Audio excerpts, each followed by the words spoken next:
හරි. ඒතර ස්වාධීන සංරචනය වෙනවා කියලා අරගෙන තමයි එකිනෙකට වෙනස් ජන්මාණු හතරක් හැදුවේ ඒ මෙන්ඩල් කිව්ව විදිහට. ඒ විදිහට එකිනෙකට වෙනස් ජන්මාණු හතරක් ඇති වුණා නම් රූපාන්දාශය හතරක් ඇති වෙන්න එපා. නමුත් මෙතන රූපාන්දාශය දෙකයි ඇති වෙලා තියෙන්නේ. එතකොට එකිනෙකට වෙනස් ජන්මාණු හතරක් හැදෙන්න විදිහක් නැහැ. පැහැදිලිද? එකිනෙකට වෙනස් ජන්මාණු හතරක් හැදෙන්න විදිහ නැහැ. හැදුනා නම් රූපාන්දාශය හතරක් ඇති වෙන්න එපා. මොකද කල්පනා කරා මෙහෙම. මෙන්ඩල් කිව්වේ ස්වාධීන සංරචනය මගින් එකිනෙකට වෙනස් ජන්මාණු හැදෙන්න පුළුවන්. ඒක නිසා එකිනෙකට වෙනස් රූපාන්දාශය හතරක් ඇති වෙන්න පුළුවන් කියලා. ස්වාධීන සංරචනය වෙච්ච නිසා තමයි එකිනෙකට වෙනස් ජන්මාණු හතරක් හැදුනේ මෙන්ඩල් කිව්ව විදිහට. මොගන් කල්පනා කරා මෙතනදී රූපාන්දාශ දෙකක් ලැබෙනවා කියලා කියන්නේ එකිනෙකට වෙනස් ජන්මාණු හතරක් ඇති වෙලා නැහැ. එකිනෙකට වෙනස් ජන්මාණු දෙකයි ඇති වෙලා තියෙන්නේ. ස්වාධීන සංරචනය වීම නිසා නම් ජන්මාණු හතරක් ඇති උනේ. මෙතන ජන්මාණු දෙකක් ඇති වෙන්නේ ජන්මාණු දෙකක් ඇති වෙන්නේ ස්වාධීන සංරචනය නොවුණු නිසා. එහෙනම් මෙන්ඩල් කිව්වේ කිය අනිත් පැත්ත තමයි මේක. මෙන්ඩල් කිව්වේ ස්වාධීන සංරචනය වෙනවා කියලා. ස්වාධීන සංරචනය. ඒ කියන්නේ ඇලීල සංයෝජනය වෙලා එකිනෙකට වෙනස් ජන්මාණු හැදෙන්න පුළුවන් කියලා. ස්වාධීන සංරචනය නිසා තමයි එකිනෙකට වෙනස් ජන්මාණු හතරක් හැදුනේ. මෝගන් කියනවා ස්වාධීන සංරචනයේ ජන්මාණු හතරක් ඇති වුණා නම් ජන්මාණු හතරක් ඇති වෙන්නේ ස්වාධීන සංරචනය ඕනේනේ. එතකොට ජන්මාණු දෙකක් ඇති වෙන්න නම් ස්වාධීන සංරචනය වෙන්න විදිහක් නැහැ. හරි. එහෙනම් මේ ප්‍රවේණියේදී ස්වාධීන සංරචනය අහෝසි වෙනවා. පැහැදිලිද? මේ ප්‍රවේණියේදී ස්වාධීන සංරචනය අහෝසි වෙනවා. මෙතනදී මතක තියාගන්න ස්වාධීන සංරචනය අහෝසි වෙයි. ස්වාධීන සංරචනය අහෝසි වෙනවා. එහෙනම් ලක්ෂණ මොනවා වෙන්නේ නැද්ද? මිශ්‍ර වෙන්නේ නැහැ. ලක්ෂණ මිශ්‍ර වෙන්නේ නැහැ. ස්වාධීන සංරචනය වුණොත් තමයි මොනවා වෙන්නේද? ලක්ෂණ මිශ්‍ර වෙන්නේ. එහෙම වුණොත් තමයි ජන්මාණු හතරක් ඇති වෙන්නේ. ලක්ෂණ මිශ්‍ර වෙලා ජන්මාණු හතරක් ඇති වෙනවා. ජන්මාණු දෙකක් ඇති වෙලා තියෙන්නේ කියලා කියන්නේ ලක්ෂණ මිශ්‍ර වෙලා නැහැ. මිශ්‍ර වුණා නම් හතරක් ඇති වෙන්න බෑ. එහෙනම් ස්වාධීන සංරචනය අහෝසි වෙනවා කියලා කියන්නේ මොනවා වෙන්නේ නැද්ද? ලක්ෂණ මිශ්‍ර වෙන්නේ නැහැ. ලක්ෂණ මිශ්‍ර නොවේ. පැහැදිලිද? දැන් මෝගන්ට සිද්ධ වුණා මේක පැහැදිලි කරන්න. ඔයාලට මතකද මම ස්වාධීන සංරචනය උගන්වන්න කිව්වා ස්වාධීන සංරචනය වීමට නම් අවශ්‍යතා දෙකක් තියෙනවා. ස්වාධීන සංරචනය වෙලා ලක්ෂණ මිශ්‍ර වෙන්න නම් අවශ්‍යතා දෙකක් සම්පූර්ණ කරන්න ඕන. මතකද දන්නේ? හරි.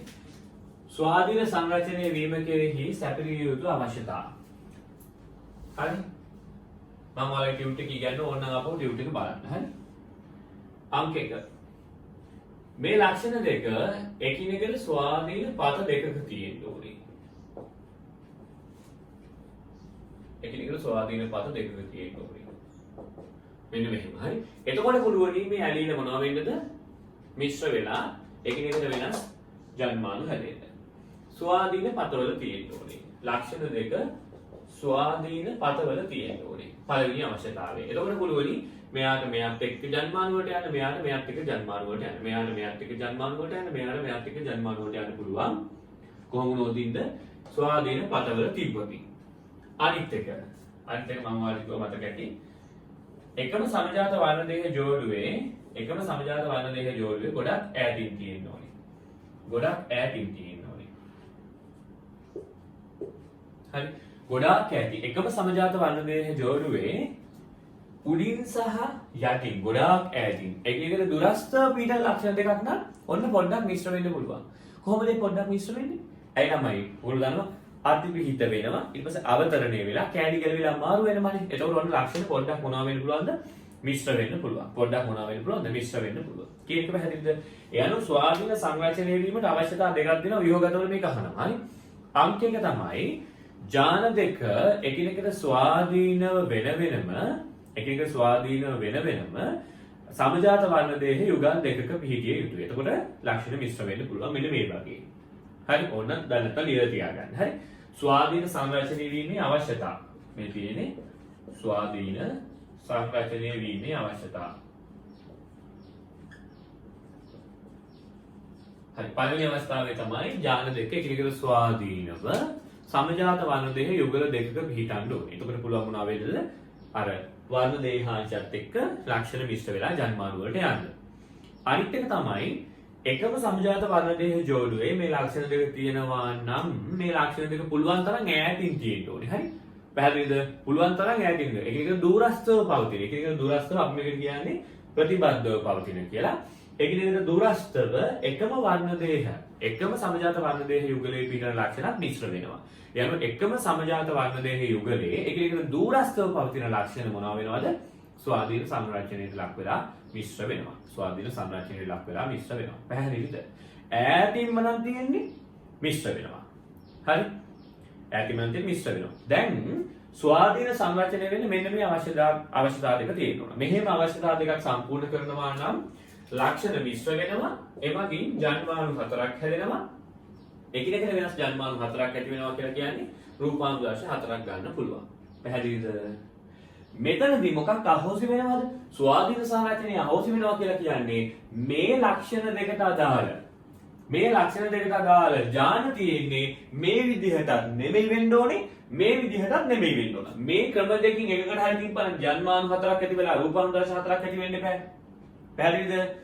එතකොට මේ ලක්ෂණ දෙකට අදාළ ඥාන තියෙන්නේ මේ ක්‍රමයටත් නෙවෙයි, මේ ක්‍රමයටත් නෙවෙයි. හරි? මේ ක්‍රම දෙකට තිබ්බනම් රූපාංශ හතරක් ඇති විය යුතුයි ස්වාධීන සංරචනයට අනුව. නමුත් මෙතනදී ස්වාධීන සංරචනය අහෝසි වෙනවා. ඥාන ප්‍රතිපදයේදී MCQ අහනවා මේ ඥාන ප්‍රතිපදය කියලා කියන්නේ ස්වාධීන සංරචනයේ අනිත් පැත්ත, opposite. ස්වාධීන සංරචනයේ සම්පූර්ණයෙන් අහෝසි වීම තමයි ඥාන ප්‍රතිපදයේදී තියෙන්නේ. පැහැදිලිද? එහෙනම් ඥාන ප්‍රතිපදයේදී මෙහෙමත් නෙමෙයි මේ ලක්ෂණ දෙක තියෙන්නේ, මෙහෙමත් නෙමෙයි මේ ලක්ෂණ දෙක තියෙන්නේ. එහෙනම් කොහොමද තියෙන්නේ? ඔන්න මම අඳිනවා බලාගමු. මම මේක මකනවා. ඔයගොල්ලෝට අවශ්‍ය නම් ඇඳලා දාගන්න. හරි?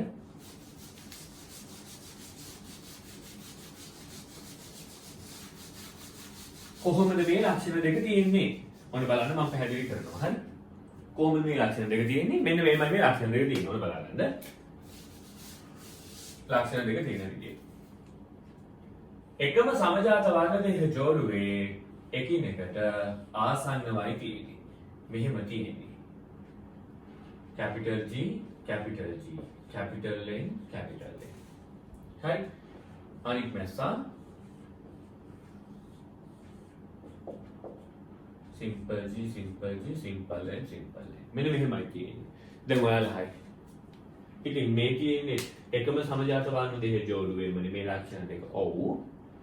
ඉතින් ස්වාධීන සංරචනය වෙලා මිශ්‍ර වෙන්නේද නැහැ. ඇයි ඒ? ස්වාධීන සංරචනය වෙලා මිශ්‍ර වෙන්න නම් මේ දෙක ගොඩාක් ඈතින් තියෙන්න ඕනේ. ඈතින් තිබ්බනම් ඔන්න ලක්ෂණ මිශ්‍ර වෙලා මෙතන දුහිතෘන් හතර දෙනෙක් හම්බෙන්න ඕනේ. මෙතන ළඟින් තියෙන්නේ දැන් අවතරණය වෙලා මිශ්‍ර වෙන්න පුළුවන්ද මේ ලක්ෂණ දෙකට? බෑනේ. ඇයි?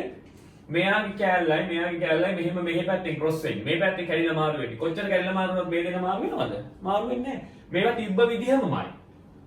හරි? ඒ අනුව එකම සමජාත වර්ණ දෙකේ ජෝඩුවක ඊට ආසන්නව තියෙන ඥාන මොනව වෙන්නේ නැද්ද? මිශ්‍ර වෙන්නේ නැහැ. පැහැදිලිද? කර්මය කියලා කියන්නේ එක පැත්තකින් එක කර්මයක් අපේ කර්මය අපිට ඉගෙන ගන්න සිද්ධ වෙලා තියෙනවා නේද? අනිත් පැත්තෙන් ගත්තොත් එහෙම මෝගන්ගේ වාසනාව මෝගන් අරන් තිබුණු ලක්ෂණ දෙක බලන්නකෝ. මෝගන් අරන් තිබුණු ලක්ෂණ දෙක එකම සමජාත වර්ණ දෙක ජෝඩුවේ ළඟින්ම තියෙන ලක්ෂණ දෙකක්. ඒක නිසා මේ දෙක මොනවා වුණත් මිශ්‍ර වුණේ නැහැනේ. බැරි වෙලා හරි මිශ්‍ර වුණා නම් මෙතන මොනවා වෙනවද? රූපාංශ හතරක් ඇති වෙනවා. එතකොට මෙන්ඩලියේ නියම සාධාරණයි. මෙන්ඩලියේ නියම මරු, මෙන්ඩලියේ නියම ඇත්තමයි කියලා මෝගන් පැත්තකට හැරලා නිදා ගන්නවා. පැහැදිලිද? එහෙම ආපු නැති නිසා තමයි මෝගන් කල්පනා කරේ ඇයි මෙහෙම උනේ කියලා. ඒතකොට මෝගන් හොයා ගන්නවා මේ ලක්ෂණ දෙක. මේ ලක්ෂණ දෙක කියන්නේ මොකක්ද? උඩ ලක්ෂණය මොකක්ද තමයි? දේහ වර්ණය. දේහ වර්ණය. හරි. යට ලක්ෂණය මොකද ළමයි? යට ලක්ෂණය පියාපත් වල තරම.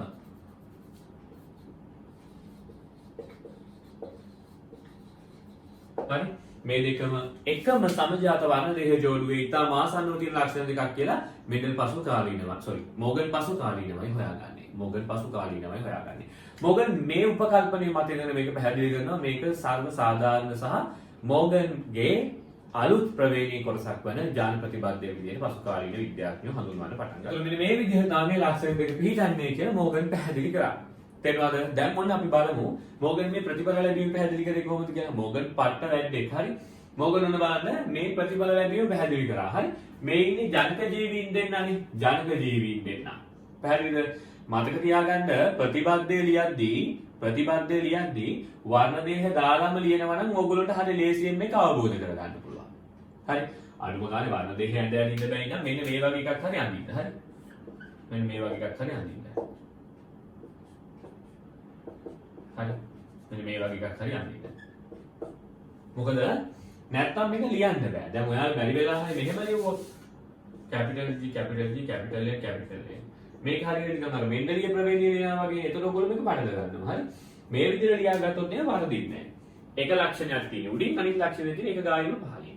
එක ලක්ෂණයක් තියෙන උඩින් අනිත් ලක්ෂණය තියෙන එක ගායම පහලින්. හරි. ඔය විදිහට වර්ණ දේහ වල දාගත්තොත් හරිය ලේසියෙන් මේක ගන්න පුළුවන්. හරි. දැන් බලමු මෝගන් පැහැදිලි කරපු විදිහට මේක ප්‍රවේදීගත වෙන්නේ කොහොමද කියලා. මොකද කියනවා ජන්මානු ජනනය වීමේදී මේ වර්ණ දේහ දෙක එකිනෙකින් වෙන් වෙනවලු. ජන්මානු ජනනය වීමේදී ඒක ඔයාලා දන්නවනේ. ජන්මානු ජනනය වීමේදී මේ දෙක එකිනෙකින් වෙන් වෙනවලු. તો එක ජන්මානුවකට එන්නේ එක වර්ණ දේහයයි අනිත් ජන්මානුවට එනවා අනිත් වර්ණ දේහයයි. එතන ජන්මානු දෙකකට මේ වර්ණ දේහ දෙක ගමන් කරනවා මෙහෙම. පැහැදිලිද? તો මේ පැත්තට එන්නේ මේකේ මේ භාගේ. ඒ කියන්නේ කැපිටල් G කැපිටල් ළඟින් දාන්න ඕන. ළඟින්ම දාන්න ඕනේ. Capital G capital A. මෙතෙන් දෙන්නේ මේකේ අනිත් භාගේ. Capital G capital A. මෙතන එන්නේ මේකේ අනිත් භාගේ. Simple G simple. මෙතන එන්නේ මේකේ අනිත් භාගේ. Simple G simple A. හරිද? ඊට පස්සේ සංසේචනය කරා. ඔන්න බලන්න මොකද සංසේචනය කරපු විදිය. මේ ජන්මානුවේ මේ නුඹුම් පෙළ පරම්පරාවන් පේරන්ට්ස් කියලා ගන්න පුළුවන් මේ ජන්මානු. හරි? සංසේචනය කරු. මෙයාත් එක්ක ලියන්න ඕන. වර්ණ දේහ දෙකත් එක්කම ලියන්නේ මෙහෙම. capital G simple G ලං කරලා දාමු. capital N simple. මෙයාත් එක්ක. sorry. මෙයාත් එක්ක.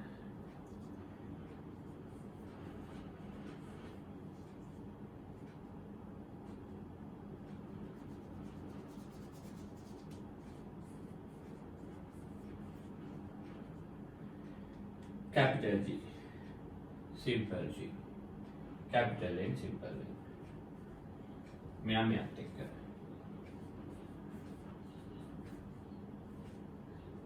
capital G simple G capital N simple N මෙයාත් එක්ක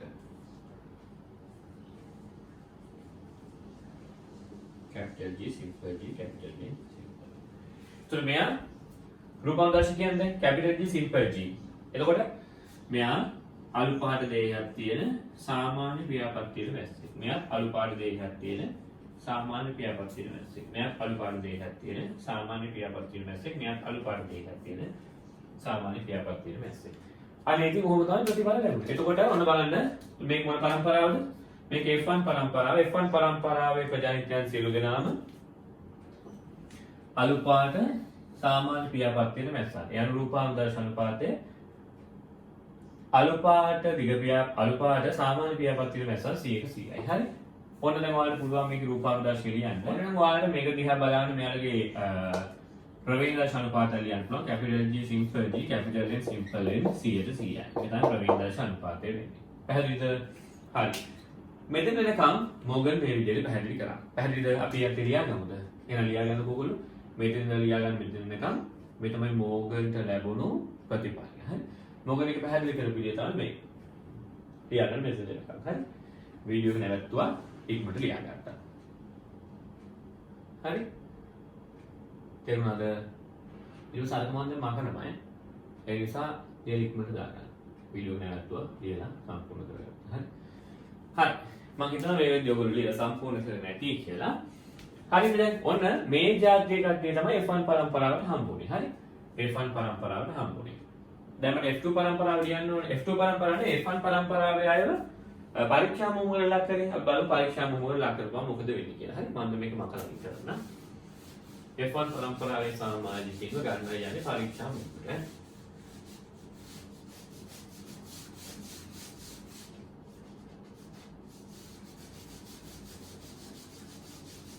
පරීක්ෂා මුමුවල ගන්න යන්නේ. බලමු. F1 පරීක්ෂා මුමුවල ලක් කරන්න යන්නේ. F1 පරීක්ෂා මුවමන් ලක් කරනවා කියලා කියන්නේ මොකද්ද? F1 පරම්පරාවේ ජීවීන්ව ලක්ෂණ සියල්ලන්ම සම්බන්ධයෙන් ද්විත්ව නිරීන ජීවියා සමග මුහුම්කරණය කරනවා කියන්නේ. හරි. දැන් F1 පරම්පරාවේ ජීවියා ගමුකෝ. මෙන්න මේ වගේ අය තමයි ඔක්කොම හිටියේ මතකයිනේ. capital G, simple G, capital N, simple N. So මෙයාව ලක්ෂණ සියල්ලන්ම සම්බන්ධයෙන් ද්විත්ව නිරීන ජීවියාත් එක්ක මුහුම්කරණය කරනවා. එනම් simple G, simple G, simple N, simple N.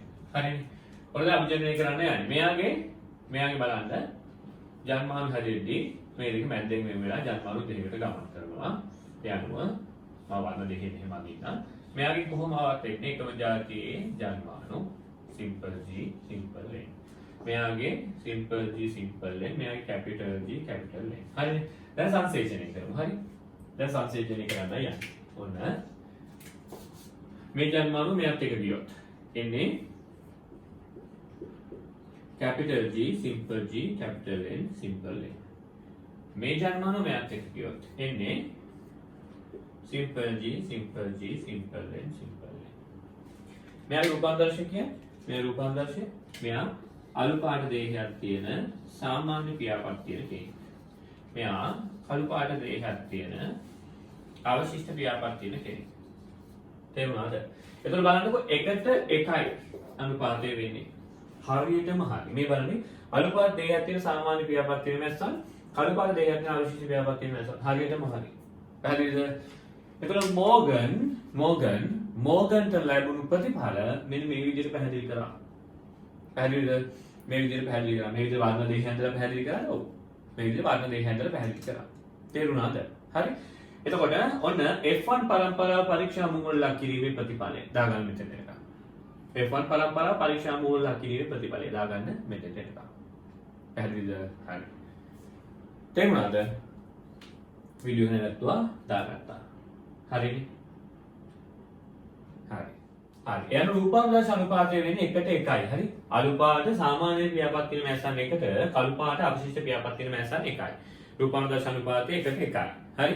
ප්‍රවේගදර්ශ අනුපාතය සාමාන්‍ය විදිහට ලියන්නේ capital G, simple G, capital N, simple N එකට simple G, simple G, simple N, simple N 1යි. 1:1යි. එකක් කියන්නේ මෙහෙම. හරි. තේරුණාද? මෙතනත් මේ විදිහට තමයි ලියන්නේ. මේ විදිහට ලියුවට මතක තියාගන්න අපි මේක ප්‍රතිබද්ධ සාකච්ඡා කරද්දී අපි දාද්දි මේක වර්ණ දේහ වලටමයි කෙලින්ම දාන්නේ. හරි. ඔයාලගේ රිසෝස් බුක් එකේ බලන්න මම මේක පැහැදිලි කරද්දී මේකේ බෑග්ග්‍රවුන්ඩ් එකේ ප්ලේ වෙනවා බලන්න. රිසෝස් බුක් එකේ තියෙන රූප සටහන. හරි. රිසෝස් බුක් එකේ තියෙන රූප සටහන බලද්දී ඒගොල්ලෝ පැහැදිලිව ජන්මානු හදද්දී උනත් වර්ණ දේහ දාලාම තමයි ඇඳලා තියෙන්නේ. ඔයාලට සම්පූර්ණ වර්ණ දේහයක් අඳින්න බැරි නම් මේ වගේ ඉරි කෑල්ලක් හරි ගහලා මේ ඇලිල දෙක උඩ යට තියෙනවා කියලා පැහැදිලිව දාන්න ඕනේ. කියන්නේ පැහැදිලිද? හරි. තේරුණාද? මෙතනින් මේ කොටස අවසන් වෙනවා. තේරුණාද? හරි. දැන් අපි ප්‍රතිබද්ධ යනු කුමක්ද කියලා ලියගමු. හරි. දැන් ඔයාලා දැනගත්තා මෝගන් බලාපොරොත්තු වෙච්ච එක මොකක්ද? ඇත්තටම මෝගන්ට ප්‍රායෝගිකව ලැබුණේ මොකක්ද කියලා. මේ ප්‍රායෝගිකව ලැබුණු නිරීක්ෂණ පැහැදිලි කිරීම සඳහා තමයි මෝගන් ප්‍රතිබද්ධය කියන සංකල්පය ඉදිරිපත් කරලා ප්‍රතිබද්ධ ප්‍රවේණිය කෙනෙක් ඉදිරිපත් කරේ. તો ප්‍රතිබද්ධ ප්‍රවේණිය මේ වෙද්දී වැඩිපුර සාකච්ඡාවට ලක්වන ප්‍රවේණි විද්‍යාවේ ශාස්ත්‍රයක් වෙනවා. හරිනේ. දැන් අපි ලියාගමු මාතෘකාව දාගන්න ප්‍රතිබද්ධය යනු. හරි. ප්‍රතිබද්ධය යනු මාතෘකාව දාගන්න. හරි. ඒ අර්ථයේ අපි ඥාන ප්‍රතිබද්ධය කියන එක නිර්වචනය ලියාගමු. ඒ අර්ථය ලියාගන්න. හරි. ඒ අර්ථය ලියාගන්න. ලක්ෂණයන් කේත කරන ඇතම් ඥාන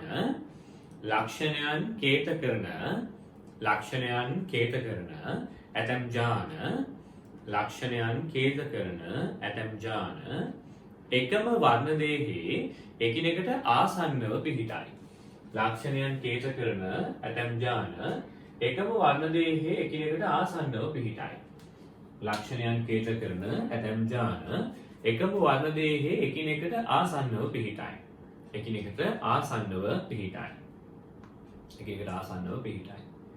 හරි? මේ නිසා ඒවා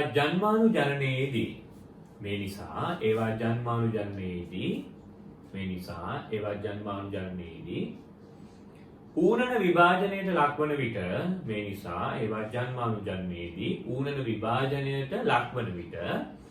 ඌනන විභාජනයට ලක්වන විට මේ නිසා ඒවා ජන්මානු ජනනයේදී ඌනන විභාජනයට ලක්වන විට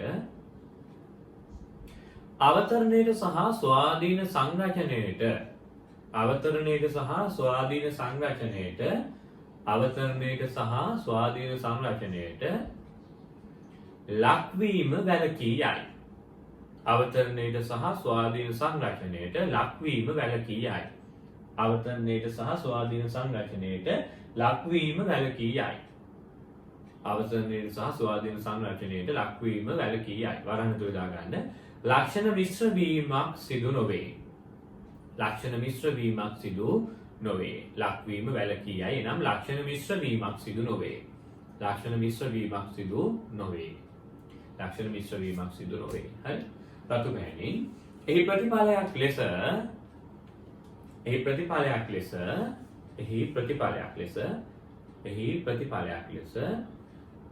එහි ප්‍රතිඵලයක් ලෙස මෙන්ඩලීය ස්වාධීන සංරචනය පිළිබඳව නියමයෙන් මෙන්ඩලීය ස්වාධීන සංරචනය පිළිබඳව නියමයෙන් එහි ප්‍රතිඵලයක් ලෙස මෙන්ඩලීය ස්වාධීන සංරචනය පිළිබඳ නියමයෙන් එහි ප්‍රතිඵලයක් ලෙස මෙන්ඩලීය ස්වාධීන සංරචනය පිළිබඳ නියමයෙන් මෙන්ඩලීය ස්වාධීන සංරචනය පිළිබඳ නියමයෙන් ප්‍රතිබද්ධය අපගමනය වේ. ප්‍රතිබද්ධය අපගමනය වේ. ස්වාධීන සංරචනය පිළිබඳ නියමයෙන් ප්‍රතිබද්ධය අපගමනය වේ. ප්‍රතිබද්ධය අපගමනය වේ. ප්‍රතිබද්ධය අපගමනය වේ. හරි. පැහැදිලිව නෝක තමයි අපි කියන්නේ ප්‍රතිබද්ධය කියලා. හරි. ඒ අනුව මෙන්ඩලීය ස්වාධීන සංරචනයේ නියමයෙන් අපගමනය වීම තමයි අපි කියන්නේ මොකක්ද කියලාද? ප්‍රතිබද්ධය කියලා. හරි. ඒ කියන්නේ එකම වර්ණ දේහ ජෝඩුවේ එකිනෙකට ආසන්නව මේ එකිනෙකට වෙනස් ලක්ෂණ දෙකක් පිළිටීම හේතු කොටගෙන අවතරණය වෙන්නේ නැහැ. අවතරණය වෙන්නේ නැහැ කියලා කියන්නේ අතිපිහිට වෙන්නේ නැහැ. අවතරණය වෙන්නේ නැහැ. ලක්ෂණ මිශ්‍ර වෙන්නේ නැහැ. ඒතකොට ස්වාධීන සංරචනය වෙලා ලක්ෂණ මිශ්‍ර වෙන්නේ නැහැ කියලා කියන්නේ. හරි. මෙන්ඩලීය ස්වාධීන සංරචනය පිළිබඳ නියමයෙන් අපගමනය වීම. මේ අපගමනය වීමට අපි කියන මොකක් කියලාද? ප්‍රතිබද්ධය කියලා. පැහැදිලිද? ප්‍රතිබද්ධය කියලා. හරිනේ. ඒතකොට මේකේ අමුතුවෙන් මොකුත් ලියා ගන්න නැහැ. දැන් ඔයගොල්ලෝ මම පැහැදිලි කරපු ටික තමයි මේ රූප සටහනේ මම ඔයගොල්ලෝට දැන් මේ එහෙම නැත්නම් මේ ප්‍රවේණික රටාවේදී ඔබට මම පැහැදිලි කරේ. හරි. අන්තිමේට වැදගත් තව පොඩි කාරණාවක් තියෙනවා. ඒක ගැන මම අවසානයේ කියන්න. දැන් ඔයගොල්ලෝ ප්‍රතිබද්ධය කියන එක පැහැදිලිද? හරි. විභාග ප්‍රශ්නවල ප්‍රතිබද්ධය හොයාගන්න හරිම ලේසියි. හරි. විභාග ප්‍රශ්නවල ප්‍රතිබද්ධය හොයාගන්න හරිම ලේසියි. දැන් හැමතිස්සෙම ඩ්‍රොසොපිලා කියන පළතුරු මැස්සාම දෙයි කියලා හිතන්න එපා. ඩ්‍රොසොපිලා කියන පළතුරු මැස්සා දීලා අහන ප්‍රශ්නක් තියෙනවා. ඒතකොට අපිට ඩ්‍රොසොපිලා කියන උදාහරණයෙන් මේ ප්‍රවේණික රටාව ජාන ප්‍රතිබද්ධය කියලා හඳුනා ගන්න පුළුවන්. ඒක එකක්. ඩ්‍රොසොපිලා කියන පළතුරු මැස්සා දෙනවට අමතරව ඩ්‍රොසොපිලා කියන පළතුරු මැස්සාගෙන් දෙනවට අමතරව තව විශේෂ එකක් වෙනවා මෙන්න මෙහෙම. හරි. ඒ තමයි විභාග ප්‍රශ්නවල ඩ්‍රොසොපිලා නොවන වෙනත් උදාහරණ අරගෙන මේක පැහැදිලි කරලා තියෙනවා. අපි කොහොමද මේක ප්‍රතිබද්ධයමයි කියලා හොයාගන්නේ. එතකොට හරි ලේසියෙන් අපිට හොයාගන්න පුළුවන් බලන්න මුලින්ම ලක්ෂණ දෙකක් එකවර ප්‍රවේණීගත වීමයි අධ්‍යයනය කරන්නේ. හරි. ඒතකොට අපි හිතනවා ලක්ෂණ දෙකක් එකවර ප්‍රවේණීගත වීමේදී ඒක මෙන්ඩලීය ද්වියංග ප්‍රවේණී විදිහට යයි කියලා. මෙතන මෝගන් හිතුවෙත් එහෙම තමයි. හරි. ඊට පස්සේ F1 පරම්පරාව දිහා බලන්න F1 පරම්පරාව දිහා බලලා කවදාවත් අපිට කියන්න බෑ මේක මෙන්ඩලීය ප්‍රවේණීයද යන්නේ මේ මෝගන් කියන විදිහට ඥාන ප්‍රතිබද්ධයෙන්ද යන්නේ කියලා F1 පරම්පරාවෙන් කියන්න බෑ. පැහැදිලිද? එක්කෝ F1 පරම්පරාව F1 පරම්පරාව අතර අභිජනනය කරන්න ඕනේ. හරි? එහෙම අභිජනනය කළා තිබ්බොත් F2 පරම්පරාවේ මෙන්ඩල් කියපු විදිහට 9ට 3ට 3ට එක අනුපාතයක් එන්න බෑ. හරි? તો 9ට 3ට 3ට එක කියන අනුපාතය එනවනේ ඒක මෙන්ඩලීය ද්වියංග ප්‍රවේණී. එහෙම දෙමව්පිය ලක්ෂණ වැඩිපුර එන දෙමව්පිය ලක්ෂණ සමානව සහ වැඩිපුර එන අනුපාතයක් ඇවිල්ලා තියෙනවා නම්. හරි? දෙමව්පිය ලක්ෂණ සමානව සහ වැඩිපුර එන අනුපාතයක්. උදාහරණයක් විදිහට ජනක දෙමව්පියන්ම නම් රූපානුදාශ විදිහට දුහිතෘන්ගේ හම්බෙලා තියෙන එක අනිවාර්යයෙන් මොකක්ද? ඒක ප්‍රතිබද්ධය වෙනවා. මොකද මෙන්ඩලීය ප්‍රවේණීට අනුව ගත්තොත් එහෙම F2 පරම්පරාවේ 9ට 3ට 3ට එක අනුපාතයට රූපානුදාශ එන්න ඕනේ. හරි? නමුත් ජනක දෙමව්පියන්ගේ රූපානුදාශ විතරක් නම් හම්බෙලා තියෙන එක අනිවාර්යයෙන් ප්‍රතිබද්ධය වෙන්න ඕනේ. ඒක අනිවාර්යයෙන් ප්‍රතිබද්ධය වෙන්න ඕනේ. කියන එක පැහැදිලිද? ඒක අනිවාර්ය වශයෙන් ප්‍රතිබද්ධය වෙන්න ඕනේ. හරිද? ඒක තමයි මෙතන වැදගත්ම කාරණාව වෙන්නේ. හරිනේ? දැන් F1 පරම්පරාව අරගෙන පරීක්ෂා මුහුණට ලක් කරොත් F1 පරම්පරාව පරීක්ෂා මුහුණට ලක් කරොත් මෙන්ඩලීය ප්‍රවේණීයදී නම් රූපානුදාශ 4ක් ඇති වෙන්න ඕන. ප්‍රතිබද්ධයේදී රූපානුදාශ 2යි ඇති වෙන්නේ. ප්‍රතිබද්ධයේදී රූපානුදාශ 2යි ඇති වෙන්නේ. හොඳට මතක තියාගන්න. දෙමව්පිය රූපානුදාශ 2 විතරයි ඇති වෙන්නේ. අතරමැදි ලක්ෂණ මුකුත් ඇති වෙන්නේ නැහැ. ඒ ලක්ෂණ මිශ්‍ර වෙන්නේ නැහැනේ. එකම සම්ජාත වර්ණ දෙක ජෝඩුවේ එකිනෙකට ඉතා ආසන්නව තමයි ලක්ෂණ දෙක පිටන්නේ. ඒක ලක්ෂණ මිශ්‍ර වීමක් වෙන්නේ නැහැ. එතකොට රූපානුදර්ශ මිශ්‍ර වෙලා හම්බෙන්නේ නැහැ. දෙමව්පිය රූපානුදර්ශ දෙක විතරමයි හම්බෙන්නේ. පේන නැති ඔබට දෙමව්පිය රූපානුදර්ශ දෙක විතරමයි හම්බෙන්නේ. තේරුණාද? හරිනේ. ඕකේ තමයි අපි මේක ප්‍රතිබද්ධය කියලා හොයාගන්නේ. හරි. මම තව සූත්‍රයක් ඔබට පැහැදිලි කරලා ප්‍රතිපදයේ තව පොඩි යෙදීමක් තියෙනවා ඉස්සරහට. හරි. පැහැදිලිද? මාතෘකාව දාගන්න පොඩි මාතෘකාව මම මේක මත ලයින් කරනවා. මාතෘකාව දාගන්න. හරි. ප්‍රතිපදයේ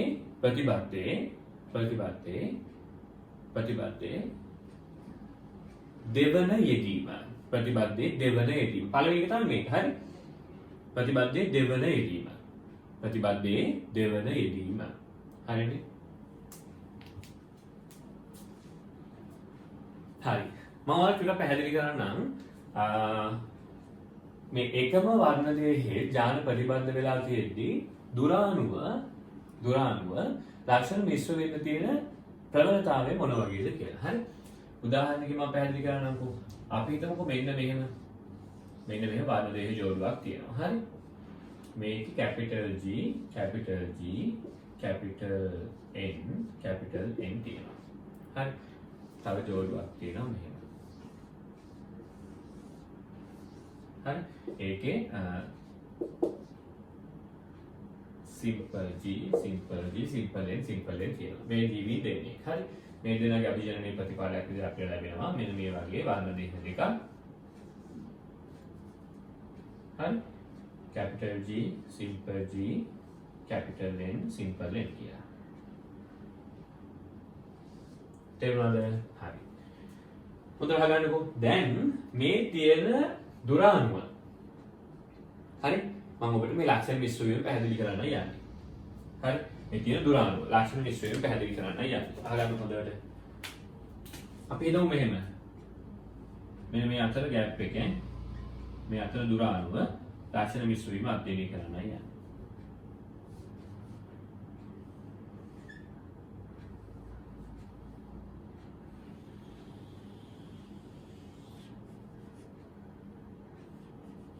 හරි. එතකොට මේ ඥාන දෙක තියෙන්නේ සමජාත වර්ණ දෙක ජෝඩුවේ ගොඩාක් ළඟින් නම් මේ මෙහෙම තියෙනවා නම්. හරි. ඔයාලට තේරෙනවා කොහෙත්ම ලක්ෂණ මිශ්‍ර වීමේ හැකියාවක් නැත. එනම් ලක්ෂණ මිශ්‍ර වීම සිදු නොවේ.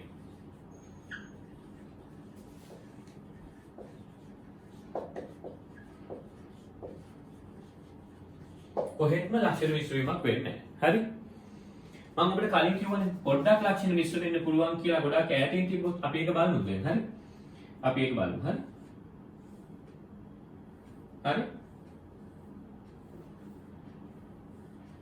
මේ වර්ණ දේහය මගින් වර්ණ දේහාංශ දෙකක් හදනවා ඔබ දන්නවනේ. මොන අවස්ථාවේද?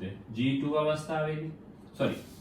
S සෛල චක්‍රයේ S අවස්ථාවේදී සංශ්ලේෂණ අවස්ථාවේදී වර්ණ දේහයක් ඊට සර්වසම පිටබලක් වන තවත් වර්ණ දේහාංශය නිර්මාණය කරගන්නවා. මේ තමයි capital G, capital N.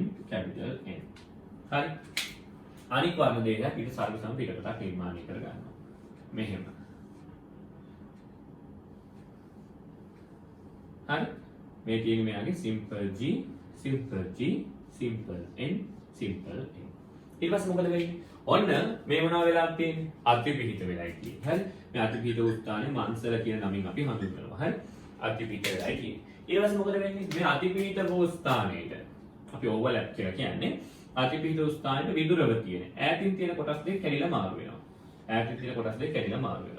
මාරු වීම ප්‍රතිඵලයක් විදිහට මොකද වෙන්නේ ළමයි? මාරු වීම ප්‍රතිඵලයක් විදිහට ඔන්න ලක්ෂණ මිශ්‍ර වෙනවා. හරි. මාරු වීම ප්‍රතිඵලයක් විදිහට ඔන්න ලක්ෂණ මිශ්‍ර වෙනවා.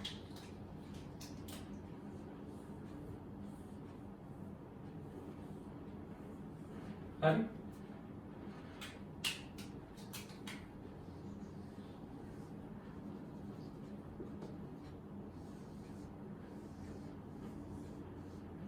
මොනම ලක්ෂණ මිශ්‍ර වෙනවා. දැන් බලමු මිශ්‍ර වුණාට පස්සේ නේ.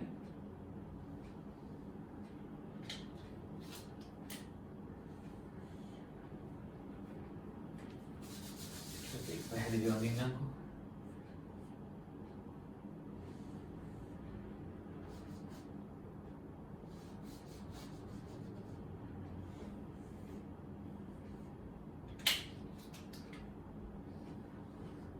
ඔන්න ඔහොම. හරි. ඔය කැලේ කැල්ල මාරු වුණාට පස්සේ දැන් හොඳට බලන්නකෝ.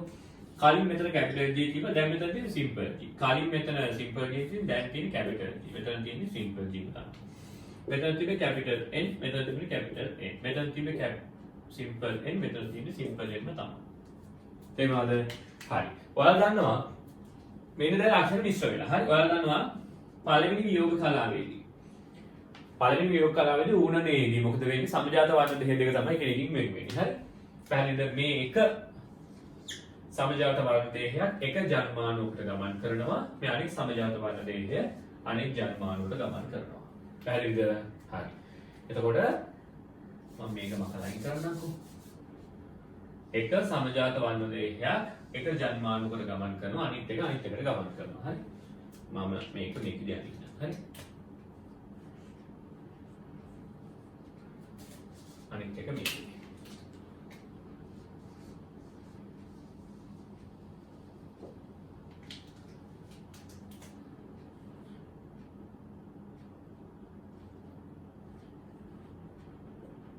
හරිද? එතකොට මෙතන තියෙනවාද? Capital G, simple G, simple N, simple N. මෙතන තියෙන මොකක්ද? මෙතන තියෙන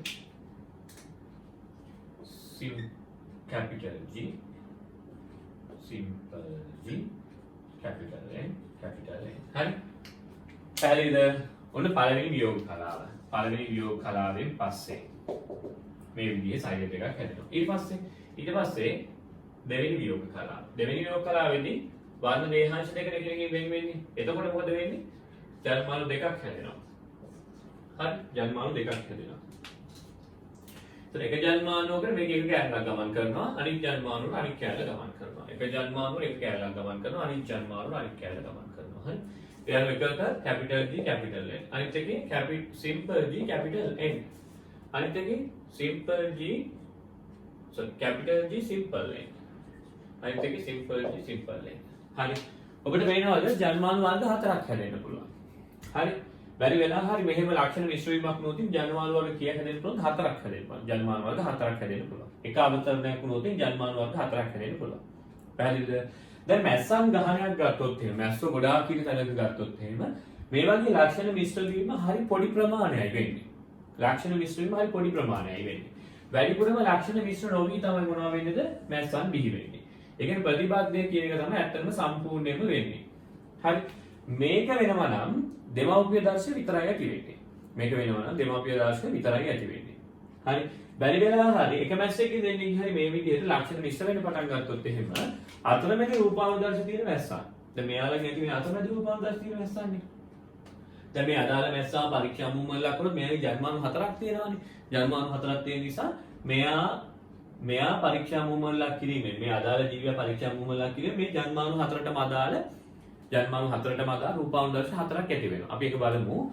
මුලින්ම ඔයගොල්ලෝ මේක ලියලා දාගන්නකො හරි. හරි. මේ තියෙන්නේ වර්ණ දේහවල ජීවීන් දෙන්නගේ වර්ණ දේහවල ජාන පිහිටන විදිහ. හරි. මේ තියෙන්නේ F1 පරම්පරාව. මේගොල්ලෝ parents ලා. හරි. ඊට පස්සේ මේ ළඟින් තිබ්බත් ජාන දෙක ළඟින් තිබ්බත් ඊට ආසන්නව තිබ්බත් මේ දුරස්තව තිබ්බා. හරි මේක ඇඳලා දාගන්න දුරස්තව තිබ්බොත් මේ වගේ කිනෙකට වෙලා හතරක් හැදෙන්න පුළුවන්. තේරුණාද? මුලින් මේක ඇඳලා දාගන්න. හරි වීඩියෝ එක නවත්තලා ඇඳලා දාගන්න. හරි ඊට පස්සේ මේ පැත්තම කරන්න. හරි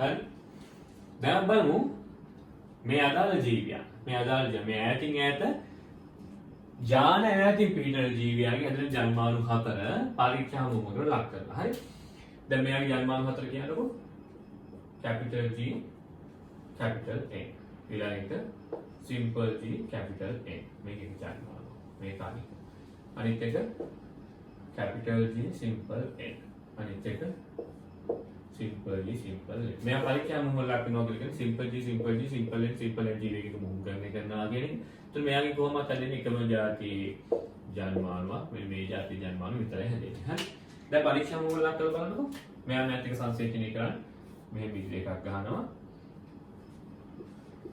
මෙයාගේ capital G simple G capital N simple N මෙයා මෑත් එක සංසේචනය කරනවා හොඳට බලන්න simple G simple G capital N simple N මෙයා මෑත් එක සංසේචනය කරනවා හොඳට බලන්න capital G simple N simple N මෙයා මෑත් එක simple G simple N simple N රූපාන්තරය කියන්නේ හතරක් තියෙනවා විතර බලන්න මෙයා තමයි අලු පාට දේහයක් තියෙන සාමාන්‍ය පියාපත් මැස්සා මෙයා කළු පාට දේහයක් තියෙන සාමාන්‍ය පියාපත් මැස්සා මෙයා අලු පාට දේහයක් තියෙන අවශිෂ්ට පියාපත් මැස්සා මෙයා තමයි කළු පාට දේහයක් තියෙන අවශිෂ්ට පියාපත් මැස්සා හරි ඔයාලට පේන ඇති රූපාන්තරය එකට එකක් ලැබෙනවා මේ අදාළ ජීවියාගේ පමණක් හරි මේ අදාළ ජීවියාගේ පමණක් තේරුණාද මේ අදාළ ජීවියාගේ පමණක් තේරුණාද ඒ මොනවා වුණොත් ඉඳ ඒ ස්වාධීන සංරචනය වුණොත් නමුත් මෙයා විතරක් නෙමෙයිනේ මෙතනදී පැටවුන් බිහි කරන්නේ මෙයා විතරක් නෙමෙයි පිටතර දාලා ඒකෙන් පැටවුන් ගන්න මෙයාගේ තමයි මේ විදිහේ වර්ග හතරක් තියෙන්නේ හරි මොකද එයාගේ ස්වාධීන සංරචනය වුණු නිසා නමුත් මෙතනදී අපි ගොඩාක් මැස්සෝ සලකනවානේ මැස්සෝ දෙන්නෙක් විතර නෙමෙයි අභිජනනය කරන්නේ. ඒතර බහුතරයක් මැස්සන්ගේ වෙන්නේ මේක. ඒතර බහුතරයක් මැස්සන්ගේ මෙන්න මේ ජනක ජීවීන් දෙන්න තමයි ප්‍රතිඵල විදියට ලැබෙන්නේ. ඒතර හොඳට අහගන්න බහුතරයක් වෙන මැස්සන්ගේ ස්වාධීන සංරචනයක් වෙන්නේ නැති නිසා මේ විදිහට වෙන නිසා ඩ්‍රොසෝෆිලා බහුතරයක් මැස්සන් නිර්මාණය කරන්නේ මෙන්න මේ රූපානුදර්ශය පමණයි. ඩ්‍රොසෝෆිලා මැස්සන් අතර ඉතා සුළු ප්‍රමාණයක් මෝගන් නිරීක්ෂණය කරනවා මේ විදිහට ලක්ෂණ මිශ්‍ර වීමක් වෙනවලු. ඒතර මිශ්‍ර වුණු ප්‍රමාණය තමයි මේ චුට්ට. කියන එක පැහැදිලිද? අපි හිතමුකෝ ඔක්කොම දොහිත්‍රූන් බිහි කරා කියලා 1000ක් දොහිත්‍රූන් වල මැස්සෝ පැටව් 1000ක් බිහි කරා. ඒ 1000න් 450ක් මේගොල්ලෝ 450ක් මේගොල්ලෝ. ඒක 900ක්. ඔව් 900ක්. තව හිතමු 100ක්. ඒ 100 දෙනා තමයි මේ. කියන එක පැහැදිලිද? 450ක් මේගොල්ලෝ ඉන්නේ. ඇයි 450ක් ඉන්නේ? ඇයි අනිත් මැස්සෝ නිෂ්පාදනය කරන්නේ මෙයාලා විතරනේ. හරි. ලක්ෂණ මිශ්‍ර වෙච්ච මැස්සෝ විතරයි මෙන්න මේගොල්ලෝම නිර්මාණය කරන්නේ. ඒතකොට ලක්ෂණ මිශ්‍ර වීම ඉතාමත් අඩුවෙන් වෙන්නේ. කියන එක පැහැදිලිද? ඒ අනුව ප්‍රතිබද්ධ වෙලා තියෙන යාන මිශ්‍ර වීම ඉතා අඩුවෙන් වෙන්නේ. මිශ්‍ර උණු ප්‍රමාණයෙන් තමයි ලක්ෂණ මිශ්‍ර වූ ප්‍රජනිතයන් ලැබෙන්නේ. මිශ්‍ර වීම අඩුවෙන් වෙන්නේ. ඒක නිසා මිශ්‍ර වූ ප්‍රජනිතයන්. ඒ කියන්නේ මිශ්‍ර වූ ලක්ෂණ තියෙන ප්‍රජනිතයන් අඩුවෙන් ලැබෙන්නේ. හැමතිස්සෙම මේ දෙපැත්තේ ඉන්න කට්ටිය තමයි වැඩිපුර ලැබෙන්නේ. ජනක ජීවීන් තමයි වැඩිපුර ලැබෙන්නේ. පැහැදිලිද? මොකද මිශ්‍ර වෙන්නේ නැති අය මෙයාලා වැටි කරනවා. මිශ්‍ර වෙන්නේ නැති අය මෙයාලා වැටි කරනවා. මිශ්‍ර වෙන්නේ නැති අය මේ දෙපැත්ත ඇති කරනවා. මිශ්‍ර වෙන අය මේ හතර ඇති කරනවා. ඒතකොට දෙපැත්තේ සංඛ්‍යාව වැඩි වෙනවා. මේ මැද සංඛ්‍යාව අඩු වෙනවා. මේ තමයි ලක්ෂණ මිශ්‍ර වූ ප්‍රමාණය. මේ තමයි ලක්ෂණ මිශ්‍ර වූ ප්‍රමාණය. තේරුණාද? මේ තියෙන ලක්ෂණ මිශ්‍ර වූ ප්‍රමාණය. තේරුණාද? හරි. එයත් මම මෙතන දාන්න මාතෘකාව ස්වාධීන සංරචනය වූ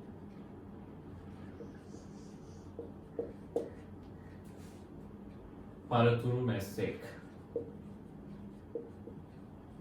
පරීක්ෂා මුහුණට ලක් කරයි.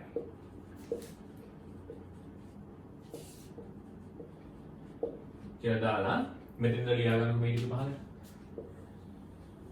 හරි මේ ටික ලියා ගන්න පහල. හරි. ස්වාධීන සංරචනය වූ පළතුරු මැස්සෙක් පරීක්ෂා මුහුණට භාජනය කරයි. ස්වාධීන සංරචනය වූ පළතුරු මැස්සෙක් පරීක්ෂා මුහුණට භාජනය කරයි. මෙතෙන්ද මෙහෙම පළයක් දාලා. මේ සම්පූර්ණ ටික දාලා. හරි. ස්වාධීන සංරචනය වූ පළතුරු මැස්සෙක් පරීක්ෂා මුහුණට භාජනය කරයි. පරීක්ෂා මුහුණට ලක් කරනවා. හරිනේ. හරි. මේක දාගන්න. තේරුණාද? හරි. අපි යත් එළියා ගමු. මේක දාගෙන ඉවර කරලා ඔයගොල්ලෝ යත් එළියා ගන්න. හරි. යත් එළියා ගන්න. හරි මැස්සන්ගේ ගහනයක් සලකන විට මැස්සන්ගේ ගහනයක් සලකන විට අවතරණය වෙමින් මෙම ලක්ෂණ දෙක මිශ්‍ර වීම ඉතා අඩුවෙන් සිදුවේ. මැස්සන්ගේ ගහනයක් සලකන විට අවතරණය වෙමින් මෙම ලක්ෂණ දෙක මිශ්‍ර වීම ඉතා අඩුවෙන් සිදුවේ. මැස්සන්ගේ ගහනයක් සලකන විට අවතරණය වෙමින් මෙම ලක්ෂණ දෙක මිශ්‍ර වීම ඉතා අඩුවෙන් සිදුවේ. අවතරණය වෙමින් මෙම ලක්ෂණ දෙක මිශ්‍ර වීම ඉතා අඩුවෙන් සිදුවේ. අවතරණය වෙමින් මෙම ලක්ෂණ දෙක මිශ්‍ර වීම ඉතා අඩුවෙන් සිදුවේ. අවතරණය වෙමින් මෙම ලක්ෂණ දෙක මිශ්‍ර වීම ඉතා අඩුවෙන් සිදුවේ. ලක්ෂණ දෙක මිශ්‍ර වීම ස්වාධීන සංරචනය වේ. ලක්ෂණ දෙක මිශ්‍ර වීම ස්වාධීන සංරචනය වේ. ලක්ෂණ දෙක මිශ්‍ර වීම ස්වාධීන සංරචනය වේ. ලක්ෂණ දෙක මිශ්‍ර වීම ස්වාධීන සංරචනය වේ. හරි.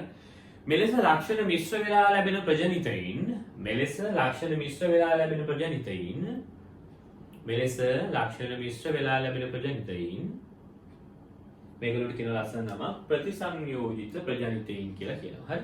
මෙලෙස ලක්ෂණ මිශ්‍ර වෙලා ලැබෙන ප්‍රජනිතයින් ප්‍රතිසංයෝජිත ප්‍රජනිතයින් වේ. ප්‍රතිසංයෝජිත ප්‍රජනිතයින් වේ. මෙලෙස ලක්ෂණ මිශ්‍ර වෙලා ලැබෙන ප්‍රජනිතයින් ප්‍රතිසංයෝජිත ප්‍රජනිතයින් වේ.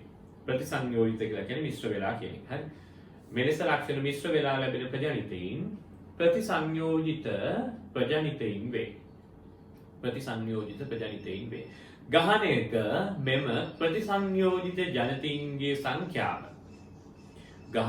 මෙම ප්‍රතිසංයෝජිත ජනිතයින්ගේ සංඛ්‍යාව මෙයාලගේ ප්‍රමාණය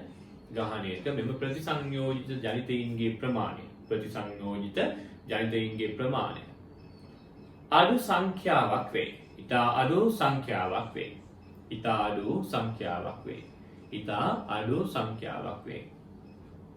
අඩු සංඛ්‍යාවක් වේ. ඉතා අඩු සංඛ්‍යාවක් වේ. ඊළඟ ලකුණ බහුතරයක්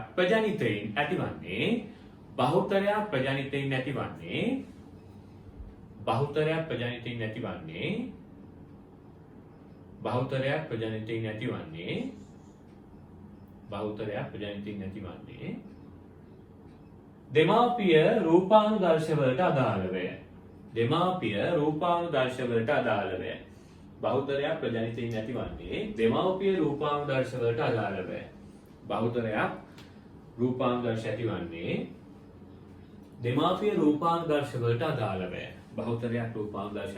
දෙමාපිය රූපානුදර්ශවලට අදාළවය. දෙමාපිය රූපානුදර්ශවලට අදාළවය. පැහැදිලිද? බහුතරයක් ඇති වෙන දෙමාපිය රූපානුදර්ශවලට අදාළව මේ ප්‍රතිසංයෝජිත ජීවීන්ගේ ප්‍රතිශතය ඉතාමත් අඩුයි. හරි. ප්‍රතිසංයෝජිත ප්‍රතිශතය කියලා කියන්නේ මේ මැද ඉන්න කට්ටිය ඒගොල්ලෝ ඉතාමත් අඩුයි. හරි. පැහැදිලිද? හරි. මම ඔයාලට මේ MCQ එකක් පැහැදිලි කරන්නද? හරි. දැන් මම මේක මතක අයින් කරන්න. MCQ එක පැහැදිලි කරන්න මෙහෙම. හරි. හොඳට අහගන්නකෝ. ඔන්න ප්‍රශ්නෙක කියලා දෙනවා මෙහෙම. ප්‍රශ්නෙක කියලා තිබ්බා විභාග ප්‍රශ්නයක් මේක. විභාග ප්‍රශ්නෙක තිබුණා මෙහෙම. ඔන්න මම පැහැදිලි කරන්නකෝ මෙහෙම. මෙතනදී මේ ඩොසොපිලා කියන මැස්සව ගන්න නැතුව මම වෙන උදාහරණයක් ගන්නම්. හරි. අපි ගමුකෝ මෙහෙම. කිසියම් ශාක ප්‍රභේදයක උස ශාක උස සහ කහ පැහැති පුෂ්ප තියෙන ශාක. හරි. මේ හොඳට අහගන්න මේ ප්‍රතිබද්ධය අඳුර ගන්න ලේසිම ක්‍රමය මේක. හරි. උස සහ කහ පැහැති පුෂ්ප තියෙන ශාක. හරි. නුමුහුම් පෙළ පරම්පරාවක්ලු. අනිත් එක තමයි මිටි සහ සුදු පැහැති පුෂ්ප තියෙන නුමුහුම් පෙළ පරම්පරාවක මුහුම්කරණය කරාලු. දැන් අපිට ලක්ෂණ දෙකක් කියන නිසා මේක ද්විවිධ ප්‍රවේගීය වගේ. ඒක තමයි ඔළුවේ තියාගන්නේ අපි. හරි. ඒකේ F1 පරම්පරාවට 100%ක් ආවේ උස සහ කහ පාට පුෂ්ප තියෙන ශාකවලු. උස කහ පාට පුෂ්ප තියෙන ශාකවලු ආවේ. ඒකින් අපිට මුකුත්ම අයිඩියා එකක් ගන්න බෑ. මොකද මෙන්ඩලිය දිව්‍යාංග ප්‍රවේණියක් මේ වගේමයි F1 පරම්පරාවේ 100 ප්‍රමුඛ ලක්ෂණ වෙනවා. ඊට අමතරව ගත්තොත් මේ ප්‍රතිපත්තියේදී එහෙමම තමයි. හරි. එතනින් පස්සේ අපි බලමු. හරි. එතනින් පස්සේ බලමු. ඊට පස්සේ කියනවා මෙම F1 පරම්පරාවේ ශාක මේ F1 පරම්පරාවේ ශාක අභිජනනය කිරීමෙන් පරම්පරා කිහිපයක් අභිජනනය කිරීමෙන් මේ F1 පරම්පරාවේ ශාක පරම්පරා කිහිපයක් අභිජනනය කරලා F2 පරම්පරාව ගත්තලු. F1 පරම්පරාවේ ශාක පරම්පරා කිහිපයක් අභිජනනය කරලා F2 පරම්පරාව දෙන පරම්පරා කිහිපයක ප්‍රජාතියින් ගත්තලු. මෙයාලව පරම්පරා කිහිපයක් අභිජනනය කරලා ලොකු ප්‍රජාතියින් ප්‍රමාණය නිර්මාණය කර ගත්තලු. හරි. එයාලා කියන අපිට මෙහෙම හරි. මේකේ උස කහපාට ශාක 148ක් තිබ්බලු. 148යි. හරි. ආයේ මිටි සුදු පාට ශාක 148ක් තිබ්බලු. හරි. පැහැදිලිද? මිටි සුදු පාට ශාක 148ක් තිබ්බලු. උස සුදු පාට ශාක 102ක් තිබ්බලු. සහ මිටි කහ පාට ශාක 102ක් තිබ්බලු. මෙහෙම. හරි. මෙන්න මෙහෙම ප්‍රජාතියක් ලැබුණා. තේරුණාද? එතකොට ඔයගොල්ලෝ මේකෙදි බලන්න ඕනේ හැමතිස්සෙම බලන්න ඕනේ ලක්ෂණ දෙකක් ප්‍රවේණීගත වෙනවා නම් මේක දිව්‍යාංග ප්‍රවේණියද එහෙම නැත්නම් ප්‍රතිබද්ධයද කියලා බලන්න. දැන් ඔයගොල්ලන්ට ලක්ෂණ දෙකක් ප්‍රවේණීගත වෙලා ප්‍රමුඛ විභවනයේදී අනුපාතය දන්නවනේ 13ට 3යි. නිලිනත් භවනයේදී අනුපාතය දන්නවනේ 9ට 7යි. හරි. තේරුණාද? ඒ විදිහට ඔයගොල්ලෝ අනුපාතයන් දන්නවනේ. ඒතර හොයාගන්න අමාරු වෙන හැමතිස්සෙම ප්‍රතිබද්ධය කියන එක. මම මේ ප්‍රතිබද්ධය මෙන්ඩල්ගේ දිව්‍යාංග ප්‍රවේණිය මේක කරගන්නේ කොහොමද කියලා උගන්වන්න යන්නේ. හරි. පැහැදිලිද? එතකොට ප්‍රජානිතයින් දිහා හැමතිස්සෙම බලන්න සමහර කලට MCQ වල කියනවා ජනක දෙමව්පියන්ගේ රූපානුදර්ශය විතරක් ලැබෙනි කියලා. ජනක දෙමව්පියන්ගේ රූපානුදර්ශය විතරක් නම් හම්බෙන්නේ ආය අහන්න දෙයක් නැහැ. ඒක කෙලිම ප්‍රතිබද්ධයමයි. ජනක දෙමව්පියන්ගේ රූපානුදර්ශය විතර නම් හම්බෙන්නේ ඒක ප්‍රතිබද්ධයමයි. දැන් මෙතනදී අතරමැදි රූපානුදර්ශයක් තියෙනවනේ. නමුත් අතරමැදි රූපානුදර්ශය බලන්නකො හරි අඩු ප්‍රමාණයක් නේ තියෙන්නේ. වැඩිපුරම තියෙන්නේ ජනක දෙමව්පියන්ගේ රූපානුදර්ශය. එහෙනම් අහේ අහන්න දෙයක් නැහැ. මෙතන තියෙන ප්‍රතිබද්ධය සුළු ප්‍රතිශතයක් මොනවා වෙලා තියෙනවද? ප්‍රවේණික ප්‍රතිසංයෝජනයට ලක් වෙලා තියෙනවා. ඒ කියන්නේ ප්‍රවේණික ද්‍රව්‍ය මිශ්‍ර වෙලා තියෙන සුළු ප්‍රමාණයක. මිශ්‍ර වූ ප්‍රමාණය තමයි මේ ලැබිලා තියෙන්නේ. මිශ්‍ර නොවුණු ප්‍රමාණය තමයි මේ ලැබිලා තියෙන්නේ. පැහැදිලිද? ජනක දෙමව්පියන් වැඩිපුර ලැබිලා ලක්ෂණ මිශ්‍ර වූ කට්ටිය අඩු ප්‍රතිශතයකින් ලැබෙනවා නම් හරි. මෙහෙම ප්‍රතිශතයක් ලැබෙනවා නම් මේ පැත්ත වැඩි මැද්දේ අඩු වෙන විදිහට ලැබෙනවා නම් ඒක අනිවාර්යයෙන්ම ප්‍රතිබද්ධයමයි. වෙන මොකද මේක අනිවාර්ය වශයෙන් ප්‍රතිබද්ධයමයි. තේරුණාද?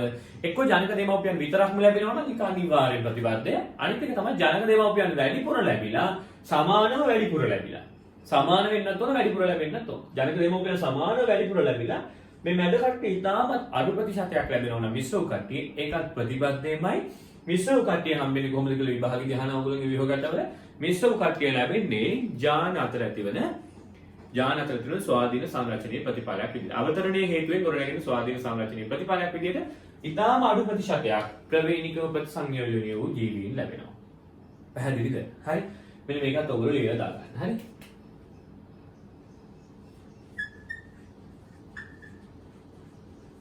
පරම්පරා ගණනාවක් ලබා ගන්නා ලදී. හරි. ඒක ප්‍රජානීතින් තමයි මේ. හරි.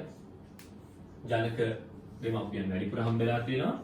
මිශ්‍ර කට්ටිය අනිවාර්යෙන් හම්බෙලා තියෙනවා. හරි. මේ වගේ නම නම් ජනකීන් නම් වැඩිපුර තියෙන්නේ. ජනක ජීවිත අදාළ ප්‍රවේණික ලක්ෂණයන් නම් දුහිතුන්ට වැඩිපුර තියෙන්නේ. ඒක අනිවාර්ය වශයෙන් ප්‍රතිබද්ධය වෙනවා. පැහැදිලිද? මෙතන ප්‍රතිබද්ධය කියන ප්‍රවේණිය අවසන් වෙනවා.